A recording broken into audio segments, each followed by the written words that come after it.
He's thin. He gets pushed around. Wisconsin's one of the worst rebounding teams out there. If you look in KenPom, they rank like 320th in offensive rebounds. They don't have to rebound if they're hitting the three, but get Happ out of that game, you're going to win inside no matter what. So I do not want to bet Wisconsin here, but I do like how they match up. But on the other side, I do like the under.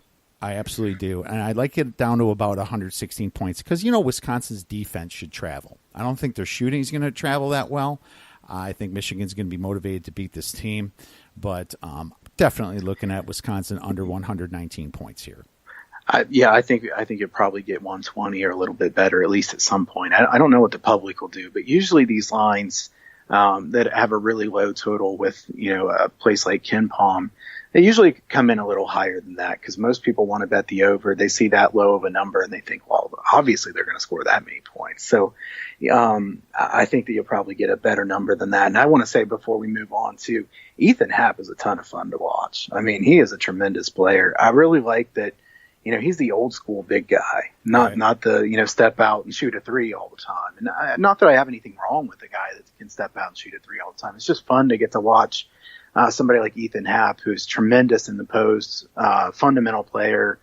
I'm certainly not trying to say he's as good as him, but it kind of reminds me of like a Tim Duncan, that kind of version of, passing out of the post, the hook shot, moves like that. Ethan Happ is not Tim Duncan. So don't send me a message saying, Tim Duncan's way better than Ethan Happ. I know that, but Ethan Happ is a tremendous player, a lot of fun to watch. And I think it'll be hard for Wisconsin when they have to replace him. His pivot skills are amazing. His reverse layups and get people going in the wrong direction. There's nothing like it. Just like you said, great analogy with Tim Duncan. The problem is that Happ does not have a free throw or a baseline shot. He doesn't have any shot without hitting the backboard, really. And that's going to hurt him when it comes to draft day. But you're right, Wisconsin, the way they've been recruiting the last 2 years under guard, I'm extremely concerned losing a guy like Happ. But, if some of those big guys that they have in red shirts step up, we'll see is the question. But I'm not holding my breath for the future. Hope I'm wrong. Let's move into the SEC. Another huge game. Kentucky versus Mississippi State. Mississippi State +2. The over-under is at 142. I'll start actually on this one here. Kentucky, 5-1 against the spread on the road, 13-9 overall. Do you have any guesses why they're so good against the spread? Because I do. Well, Kentucky's playing great defense. I mean, they're easily first in this league in defensive efficiency. Kentucky has really impressed me a lot. Very improved team from the beginning of the season to now. I think they're one of the most improved teams in the country. I mean, and I know it sounds funny to say it's Kentucky, but I mean, we saw the first game when they lost 118-84 to Duke. Then they lost. That was it. That was my whole theory right there, Kyle. Yep. I think that they're still riding that whole idea of that meaningless Duke game and getting blown out. It was just, you look back and you're like, man, I wish I bet Kentucky just blindly every single game after that, right?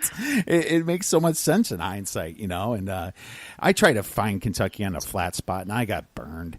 And it's hard to predict that with them, but they're a force this year. Mississippi State is 8-10 against the spread overall, 6-6 at home. Kentucky, their last 7 games is 7-0 against the spread, and it's just like how you said, their defense. Reed Travis and PJ Washington are just such a dual force inside. If there's any better force, it would have to be Zion and Barrett, right? But, geez, those guys are beasts. And the only way to beat Kentucky, in my opinion, is to be able to hit the three on a consistent basis because they don't step out there. You saw Kansas kind of eke back in that game a little bit because they're nailing that three. They don't guard the perimeter as much. They're kind of a pack line themselves on defense. Mississippi State ranks only 60th out of the 353 teams in three-point percentage, and that's not enough. Okay, they're coming off an overtime game against LSU where they had the lead, but they have bad depth and they choked it away on Wednesday. I do not see how they can bounce back here. And I'm looking at this spread. Mississippi State's only going to be dogs by 2 points at home. I like Kentucky at least 4 here. I want to see your thoughts. Yeah, this is my favorite one we've talked about so far is which one I'd most want to bet. I like Kentucky. I think that Mississippi State's in a tough spot here overtime loss to LSU in a game that they should have won. Look, Mississippi State's a good team, but they're not Kentucky. I mean, there's a pretty clear class difference here between these two teams as far as talent. And I like Mississippi State. I like Ben Howland is a pretty good coach there. They're not on the same level, though. And one thing that really concerns me a lot about Mississippi State in this game, they've struggled defensive rebound-wise. And Kentucky really crashes the board, second in offensive rebounding percentage in the country. I think they're going to get a lot of second chances here. You know, they're shooting better than they were. And if they miss, they have a good chance of getting a lot of them back. I'm concerned what this line's going to be. I think that we probably will not be able to get Kentucky -2. They've played too well here of late. I like it even a little higher than that, but you know, I think that it's going to remain to be seen how long Kentucky can be undervalued. They are still Kentucky; they're a big name. Everybody's paying attention now, and they've been good here of late. So I want to see what kind of number we get, but no way would I take it Mississippi State. I don't really even have any lean on the total. I guess if I was forced to play, I'd probably take the under based on the fact that Kentucky is not playing that fast here. They're 218th in tempo in the country, and they're playing some great defense, like I said. So I definitely like Kentucky here. No way I could bet the other side, and Kentucky might be a bet of mine if the price is good enough. Love it. If you like Kentucky, get it very early. And if you don't get it early enough, you might want to wait for some buyback here for the home dog because, yeah, I think Kentucky's going to be that thing's just going to go up and up, right? Moving on to the Pac-12, my man, a team that we both love. The Washington Huskies been under the radar. They're going to be playing ASU. ASU is probably going to be a dog by a point or so, I think. Over-under should be about 139. Do you have any thoughts on this game? Yeah, I mean, let's see how Washington does against Arizona. That's the game here on Thursday night. You know, Washington, this is not a really easy scheduling spot for Washington, playing Arizona and Arizona State close together. I would say that, you know, schedule spot-wise is a better spot for Arizona State. As far as which team I like better and who I trust more, I trust Washington more. I think that Arizona State's one of those teams that, you know, they can pull off that huge win. You're like, wow, how did they do that? And then they lose a game that you're just really confused as to what just happened. I think consistency-wise, Washington's the team I'd want to back. I did look up the stats here on this before for the show here.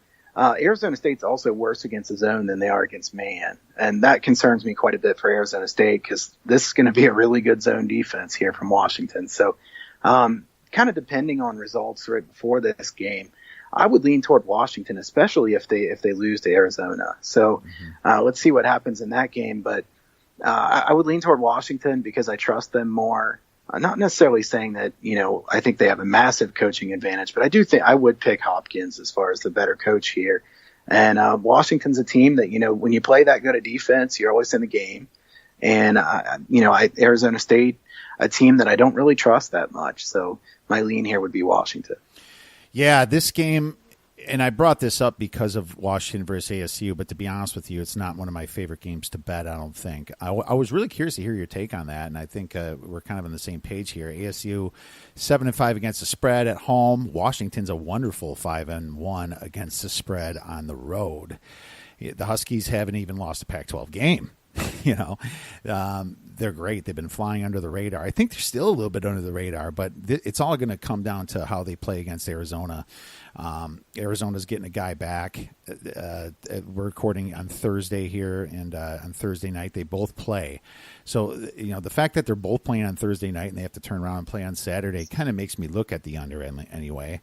I would wonder how tired they are from these big games that they're playing.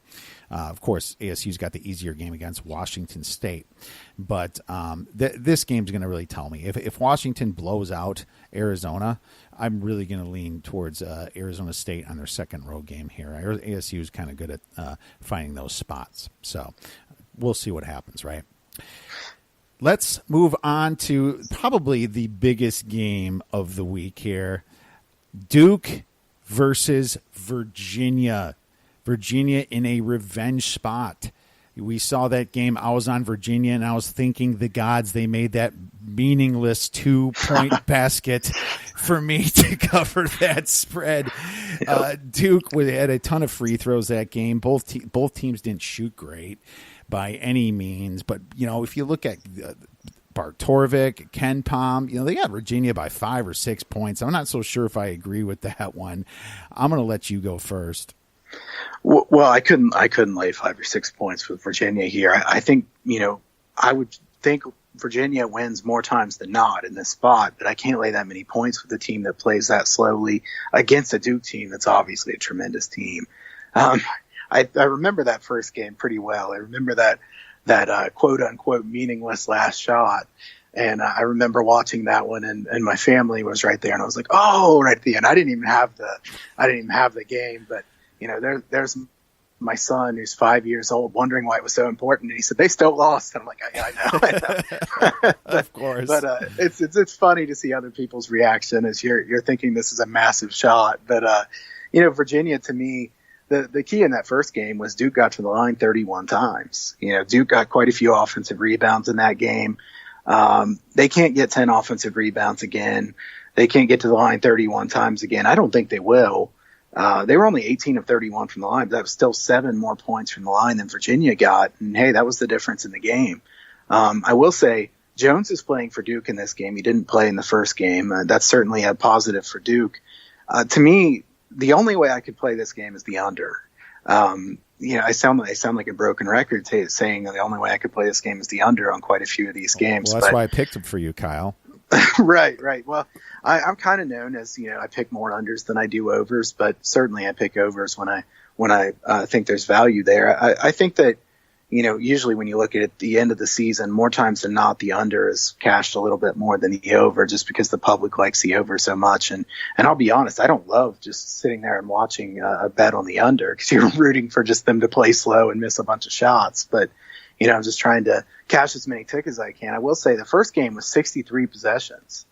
So Virginia got their tempo that they wanted in that game. Are they going to be able to get the tempo again, or is Jones going to help Duke push the tempo in this game? I think that's really the key to this game is the clash of styles, who gets their way. I think Virginia probably wins this game, but like you alluded to there at the beginning, I wouldn't be interested in laying 5 or 6 points. No, I absolutely. And Virginia gets the tempo from just playing fantastic defense, guarding every shot, swatting the ball, frustrating the team. The team just kind of forced to slow down and kind of, get their grounds a little bit. I'll tell you this, is Ty Jerome, is he going to play this game for Virginia? Because he played last time, and he's pretty injured. As a matter of fact, I think he's kind of more towards the doubtful side here. So that's another key thing that you have to keep your eyes on when this line comes out. I don't know where the bookmakers are going to make this. They'd be smart if they made it a 2 or a 3. But, like I said with Bartorvik and Ken Pom, if they just go by their formulas, you better hit Duke right away here. I like the dog. I like Duke all the way down to about 2 points myself, 2.5.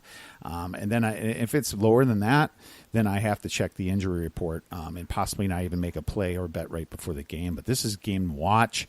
We're going to see how Duke handles some of that adversity of being on the road. I am so excited for this game. So this is possibly a preview to a Final Four game as well. So very excited for that one, man, and I appreciate you breaking that down. It definitely gave you a lot of games that kind of veered towards the under there. Maybe we'll switch it up a little bit next time, and I'll throw like Iowa versus if they played like Eastern Kentucky or something. So there you go. Over. Well, I kept you long enough, my man. Really, really happy you broke some of these games down. Do you have any a free play for our listeners out there? I'll tell you what, I've got one for Saturday. We don't know what the line is yet, but I'm gonna lay the points here as far as the free play with Buffalo. You talked about Buffalo earlier. Buffalo lost their last game to Bowling Green on the road. That was February 1st. Then their next game is February 9th. So they have 8 days between games. They get to think about the fact that they just lost. They're behind Bowling Green in the standings. I think this is a good spot that Buffalo could put it on Central Michigan pretty well. I will say also I lean to the over in this game. So here's my first over lean of the show. I would say that Central Michigan really likes to push the tempo. Buffalo is going to run with anybody. They won't slow the game down. I think Buffalo, though, is just so much better on defense than is Central Michigan that you could see a pretty big margin in this game. So, Ken Pom has by 15. If Buffalo is laying 15, I would take Buffalo. I think this is a pretty good blowout situation. Love it, man. And Buffalo is definitely one of my teams that I've been rooting for in football and also in basketball.